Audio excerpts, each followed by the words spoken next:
ჩვენ ახლა ვხედავთ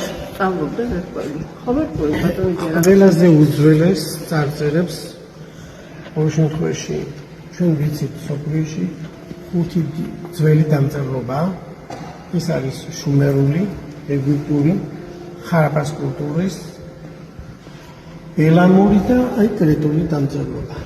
კრეტული ცივილიზაციის დამწერლობას პირობითად მინოსმა არქეოლოგმა ვინც აღმოაჩინა უწოდა A-კლასის ხაზოვანი. როგორც ჩვენ თქვით, მოქმედებდა ძველწეთა 1850-დან 1450 წლამდე. აი ეს არის სამეურნეო ადმინისტრაციული დანიშნულების წარწერები, თუ ამ შემთხვევაში მე ძირითადად ვიცით მარცვლეულის დათვლა არის, ზოგი მასში გამოხატულია ღვინო ანგარიშია სამეურნეო დანიშნულების შემოსავალი შემოვიდა სასახლეში, სამეფო სასახლეში და ეს აღწერილია. ძირითადად აქ არის 1500-1450 წელი ქრისტეს შობამდე. აი ეს თიხის ფირფიტა და ჩვენ გვაქვს საქართველოში, ასლი დაგვიმზადა ამ მუზეუმმა და ჩვენ გვაქვს პირადად სახლშიც ვინახავთ ამბებს. ყოველ შემთხვევაში ეს არის როგორც ვთქვით ეკონომიკური დანიშნულების წარწერები და მათემატიკური ანგარიშებია.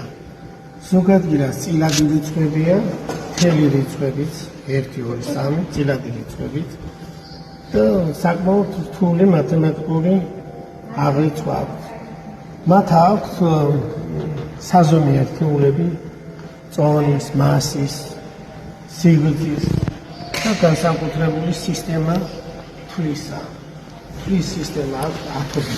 როგორც ჩვენ ახლა ათობითი თვლის სისტემა გვაქვს. მოკლედ ძალიან ფაქიზი კულტურა, ძალიან განვითარებული, მაგრამ ბუნებასთან ძალიან ახლოს. ორი ჩვენია. ხო. ძირითადად იმის თქმა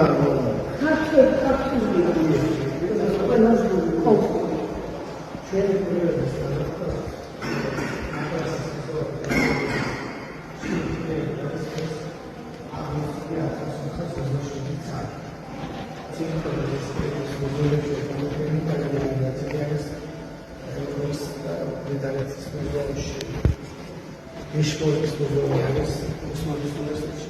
ჩვენი დეშექრაცი, ანუ ჩვენი დაშექით უბრალოდ ერთად ჩემი დაშექით, ეს არის პროტოკოლური დამწერლობა.